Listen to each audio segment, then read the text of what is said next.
Hi friends, నేను మీ Prasanna. Fresh cream donut.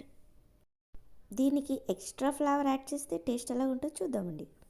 కొంతమంది ఇష్టంగా తింటారండి క్రీమ్ బ్రెడ్, మరి కొంతమంది ఇష్టపడరు. అలాంటి వాళ్ళ కోసమే యూజ్ అవుతుందేమో చూడండి వీడియో. ముందుగా బ్రెడ్ని ఎన్ని పీసులు వస్తాయో అన్ని పీసులు సమానంగా కట్ చేసి ప్లేట్లో పక్కన పెట్టుకోండి. నేను ఇక్కడ హర్షీస్ మిల్క్ చాక్లెట్ తీసుకున్నానండి. దాన్ని డబల్ బాయిలింగ్ చేశాను. గిన్నెలో పీసెస్ వేసుకుని మిల్క్ నేను కూల్గా ఉన్నది వాడానండి, వేడిగా ఉన్నది వాడలేదు.